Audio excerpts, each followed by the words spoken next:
आज हम स्टार्ट कर रहे हैं chapter 9 the conicoid. General equation of second degree. जो टोनेट सेक्शन होता था, टोनेट के लिए general equation x Y plane के अंदर होती थी, लेकिन जो टोनेटोइड है उसके लिए general equation x Y Z plane के अंदर होती है। टोनेट होता था एक्स वाई प्लेन के लिए, टोनेटोइड होएगा एक्स वाई जेड प्लेन के लिए। तो ये है इसकी जनरल इक्वेशन टोनेटोइड की, A X square plus B Y square plus C Z square plus up to so on X Y Z plane के अंदर। टोनेटोइड के अंदर जितनी भी स्ट्रेट लाइन होती हैं वो सरफेस को 2 पॉइंट पे टच करती हैं, और वो जो प्लेन सेक्शन होता है उनका पॉइंट्स का, वो हमेशा टोनेट बनता है। टोनेट यानी एक्स वाई प्लेन, टोनेटोइड यानी एक्स वाई जेड प्लेन के अंदर जो बनेंगे। अब इसके अंदर जो जनरल इक्वेशन है इसकी a b c f g h u v डब्ल्यू एंड डी, ये 10 कॉन्स्टेंट है इसके अंदर। तो कितने कॉन्स्टेंट है इसके अंदर? 10, जिसके अंदर कम से कम 8 कॉन्स्टेंट हमारा नॉन जीरो होना कंपलसरी है। क्योंकि अगर सभी जीरो हो गए तो वो तो जीरो इक्वेशन बन जाएगी। तो इसके लिए कम से कम 8 कॉन्स्टेंट नॉन जीरो होना चाहिए। अब उस नॉन जीरो कॉन्स्टेंट से अगर आप सभी को डिवाइड कर दोगे तो आपके पास 9 कॉन्स्टेंट बचते हैं, यानी इफेक्टिव कॉन्स्टेंट कितने रह गए इसके अंदर? 9। तो टोनेटोइड जो 9 गिवन पॉइंट से पास करेगा, और any no 4 of which are coplanar, यानी 4 पॉइंट, कोई भी 4 पॉइंट एक सिंगल प्लेन पे लाई नहीं करने चाहिए, यानी कोप्लेनर नहीं होने चाहिए। तो वो बन जाती है आपकी टोनेटोइड की इक्वेशन। अब उसके बाद इसके अंदर 10 टोनेटोइड हमें गिवन है विद नेम और उसकी इक्वेशन एंड ग्राफ। ग्राफ हम इसका बाद में समझेंगे, अभी नाम और उसकी इक्वेशन। जैसे पहले है एलिप्सोइड। एलिप्सोइड की इसमें इक्वेशन गिवन है x square by a square plus y square by b square plus z square by c square equal to 1, सभी साइन प्लस के। एलिप्स की इक्वेशन क्या होती थी? X square by a square plus y square by b square equal to 1, यानी x Y plane होता था, और एलिप्सोइड यानी एक्स वाई जेड प्लेन, तीनों हो जाएंगे इसके अंदर। तो ये है आपकी एलिप्सोइड की इक्वेशन। उसके बाद आपका आता है हाइपरबोला ऑफ वन साइड। अब अगर दोनों साइन प्लस में थे तो आपका बनता था एलिप्सोइड। अगर एक साइन माइनस में है, एक प्लस में, यानी माइनस साइन सिंगल 1 माइनस है तो हाइपरबोलिक ऑफ वन साइड। अगर दोनों साइन माइनस में है तो हाइपरबोलिक ऑफ 2 साइड। क्या है इसके अंदर? 1 साइन अगर माइनस में है तो hyperbolic of 1 side, 2 sine minus में है तो हाइपरबोलिक ऑफ 2 साइड। उसके बाद जो ये इक्वल टू 1 चल रहा था, अगर वो इक्वल टू क्या आ जाए? 0, और 8 साइन माइनस में आए तो क्या बन जाएगा आपका? टोन। नेक्स्ट आपका बीच में साइन प्लस का आता है तो ये तो सिंपल है। एलिप्स माइनस का आता है तो हाइपरबोला, और साइड में लीनियर इक्वेशन है यानी पैराबोलिक, तो ये इसकी इक्वेशन बनेगी। फिर प्लस का है तो एलिप्स इक्वल टू 1 आ जाए, उसमें था लीनियर तो पैराबोलिक वर्ड यूज हो रहा था। अगर इक्वल टू 1 आए तो यूज हो जाएगा सिलेंडर। तो ये आपकी 7th और 8th इक्वेशन है। 9th इक्वेशन ये गिवन है x square by a square minus y square by b square equal to 0। ये बनेंगे आपकी straight line, pair of intersection of plane, 2 plane आपस में इंटरसेक्ट करने वाली लाइन।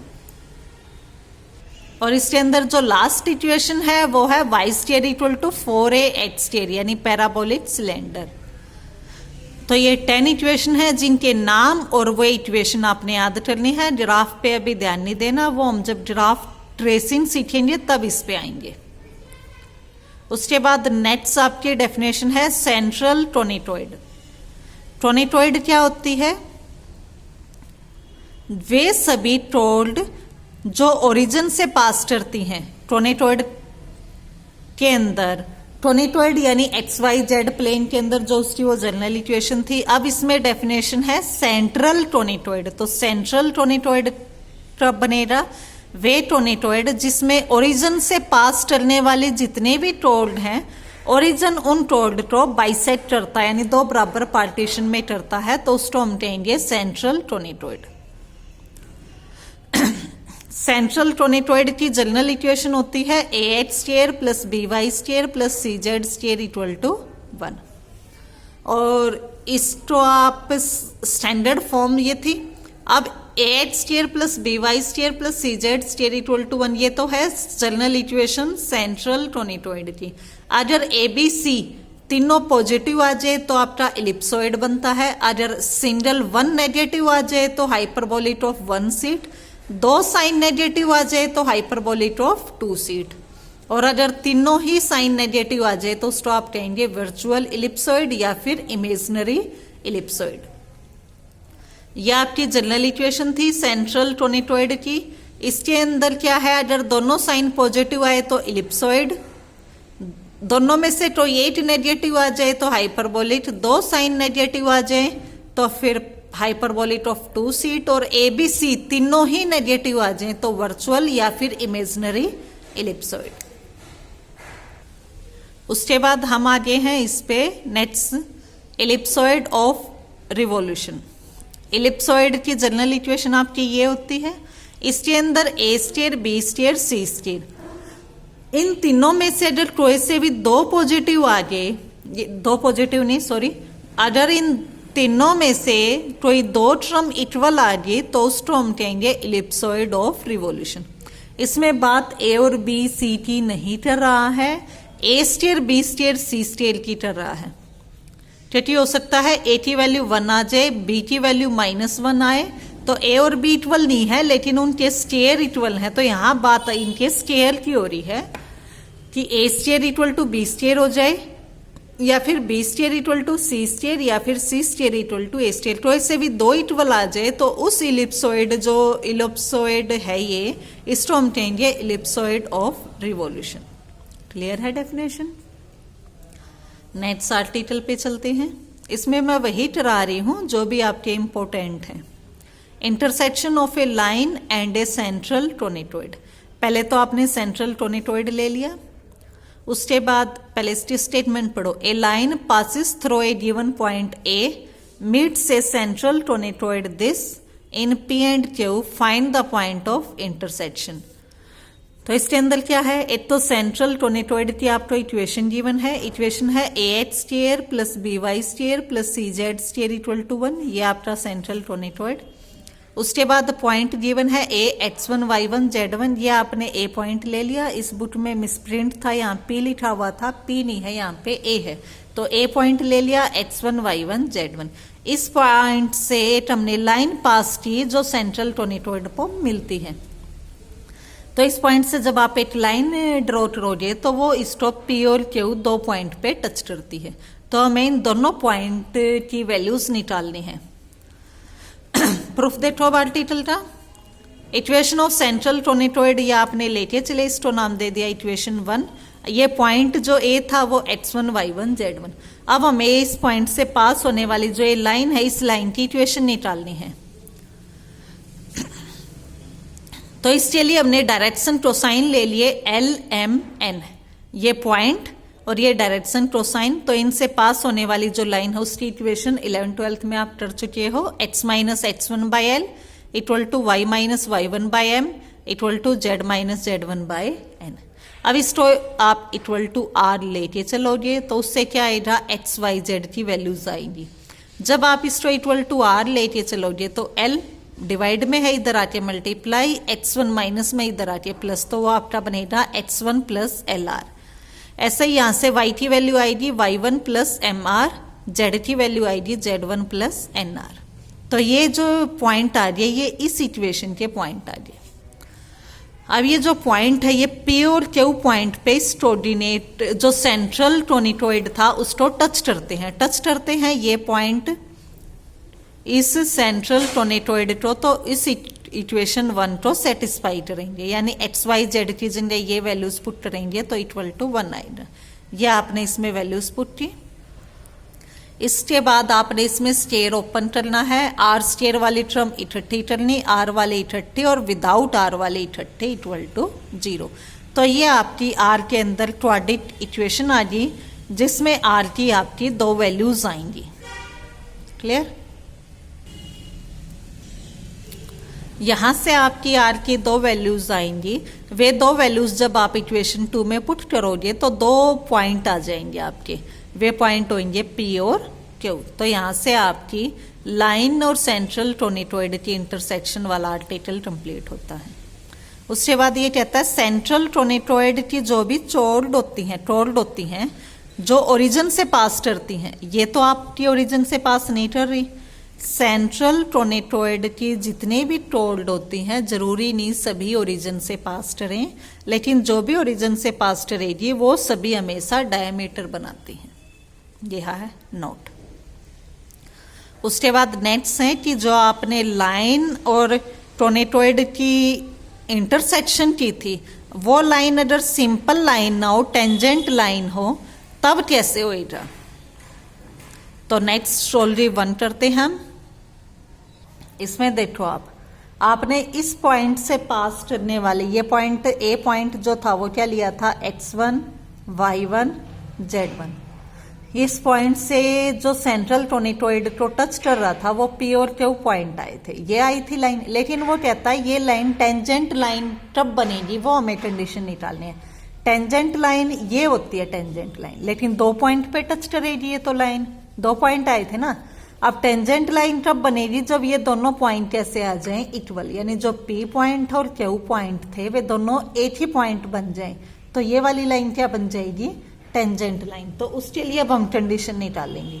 जो आपने अभी आर्टिकल किया था, ये किया था आपने आर्टिकल, अब कह रहा है टेंजेंट लाइन यानी दोनों पॉइंट सेम आ जाएं। इस आर्टिकल में आर की आपकी दो वैल्यूज आई थी दो वैल्यूज, तो उन्हीं से दो पॉइंट आए थे पी और क्यू। अब दोनों सेम कब बनेंगे, यानी आर की दोनों वैल्यूज सेम आ जाएं। आर की वैल्यूज सेम कब आती है, जब डिस्क्रिमिनेंट की वैल्यू 0 हो जाए। मान लो इसको ए ले, इसको बी ले, इसको सी ले। अगर इक्वेशन आपकी ये है, इक्वेशन आपकी हमने ये ले ली, ax² प्लस bx। अगर आपकी इक्वेशन ये है ax² plus bx plus c equal to 0, तो x की वैल्यूज कैसे निकलती हैं, -b प्लस माइनस के root b² minus 4ac upon 2a। इस तरह आपकी x की वैल्यूज निकलती थी। लेकिन ये कह रहा है इस x की वैल्यूज दोनों सेम आ जाए। सेम आ जाए तब आएंगी जब ये डिस्क्रिमिनेंट यानी वैल्यू किसकी, जो ये है b² माइनस 4ac, अगर ये वैल्यू 0 हो जाए, जो ये आपने सर्कल में लिखी है, अगर ये वैल्यू 0 हो जाए तो x की दोनों वैल्यूज सेम आती हैं। तो यानी क्या condition, b² minus 4ac equal to 0, यही है। तो वही लिया हमने b² माइनस 4ac, जो आपकी r की यहाँ वैल्यूज थी a b c, तो हमने लिया b² माइनस 4ac।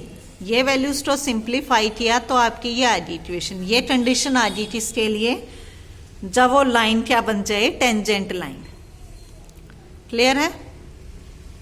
नेक्स्ट उसके बाद है टेंजेंट प्लेन। टेंजेंट प्लेन क्या होता है, किसी पॉइंट से जो टेंजेंट लाइन पास करती है उसके लोकस को हम क्या कहेंगे, टेंजेंट प्लेन। देखो इसके लिए यह आपका था सेंट्रल टोनिटोइड, ये आपकी टेंजेंट लाइन थी, इस पॉइंट से पास कर रही थी, तो जो ये आपका आएगा लोटस आएगा, ये आएगा, ये आपका क्या आ जाएगा, टेंजेंट प्लेन। अभी आपने निकाली थी टेंजेंट लाइन के लिए कंडीशन, अब निकालेंगे टेंजेंट प्लेन के लिए कंडीशन। स्टार्टिंग वही करेंगे, find the equation of tangent plane at the point x1 y1 z1 of the central conicoid. यानी जो ये पॉइंट है आपका, ये पॉइंट हमने क्या ले लिया, x1 y1 z1। तो इस पॉइंट पे जो टेंजेंट प्लेन बनता है उसकी हमें इक्वेशन निकालनी है। सेंट्रल टोनिटोइड की हमने इक्वेशन लेके चले, ये है। जिस पॉइंट पे आप टेंजेंट निकालना चाह रहे हो वो पॉइंट की इक्वेशन x1 y1 z1 वो पॉइंट ले लिया, तो उसके लिए सेम पिछला प्रोसीजर LMN हमने डायरेक्शन कोसाइन ले लिए, तो उनके लिए इक्वेशन ये बन जाएगी। फिर वही इसको क्या लेते थे, इक्वल टू r, तो यहाँ से x y z तीनों की ये वैल्यूज आएंगी। ये पॉइंट आ गया उस लाइन के अंदर जो आपकी इस पॉइंट से पास होने वाली, जो ये पॉइंट है, इस पॉइंट से पास होने वाली जो ये लाइन है, इस लाइन के लिए ये पॉइंट आ गया जनरल पॉइंट। लेकिन जो ये पॉइंट है, ये टेंजेंट लाइन का जो ये पॉइंट है, ये पॉइंट सेंट्रल टोनेटोइड को भी सेटिस्फाई करेगा। तो ये पॉइंट सेंट्रल टोनेटोइड को सेटिस्फाई करेगा, यानी एक्स की वैल्यू ये, वाई की ये, जेड की ये वैल्यूज पुट की, सिंप्लीफाई किया, ये आ गया। सेम पिछला प्रोसीजर है, स्केयर को ओपन करेंगे, आर स्केयर वाली टर्म इकट्ठी थी, आर वाली सेपरेट थी, विदाउट आर वाली सेपरेट थी, जैसे आपने पिछले आर्टिकल में किया था। तो ये आपकी इक्वेशन 3 बनी। अब फिर वही है, आर के अंदर ये क्वाड्रेटिक इक्वेशन बनी है, क्वाड्रेटिक इक्वेशन बनी है, तो इसके लिए आर की 2 वैल्यूज आएंगी। यहां तक क्लियर आर्टिकल? तो यहां से आपकी आर के अंदर क्वाड्रेटिक इक्वेशन आई है जिसकी 2 वैल्यूज आएंगी, 2 रूट्स आएंगे। लेकिन ये लाइन फिर यही जो आपने ये वाला आर्टिकल किया था कि भाई टेंजेंट लाइन बनती है, तो जो आर के दोनों वैल्यूज आएंगी वे दोनों वैल्यूज सेम आएंगी। सेम कब आती हैं? जब डिटरमिनेंट की वैल्यू 0 यानी बी स्क्वायर माइनस 4ac 0। तो यहां से तो आपका ये आ गया कि दोनों रूट्स कैसे आएंगे? इक्वल। यहां तक क्लियर? अब इस पॉइंट को तो अभी हम यहीं पे स्किप कर रहे हैं। अभी हम ये वाला पॉइंट यूज करेंगे कि जो ये पॉइंट था, ये वाला पॉइंट, ये पॉइंट लेके चले थे टोनेटोइड का, उस पे टेंजेंट लाइन बनाई थी, उस लाइन के ये पॉइंट थे। अब ये वाला पॉइंट टोनेटोइड का है, तो उस टोनेटोइड की इक्वेशन को सेटिस्फाई करेगा। तो ये पॉइंट इसको सेटिस्फाई करेगा, तो वहां से ये आ गया इक्वल टू 1। 1 इक्वल टू है, इस तरफ ले आए तो -1 0। यहां तक क्लियर? अब ये आपकी क्वाड्रेटिक इक्वेशन है। आपने अलजेब्रा के 9th चैप्टर या 8th 9th में अलजेब्रा में पढ़ा होगा कि उसके अंदर रूट्स की जब आपस में रिलेशन थी, शायद 9th चैप्टर में था अलजेब्रा में।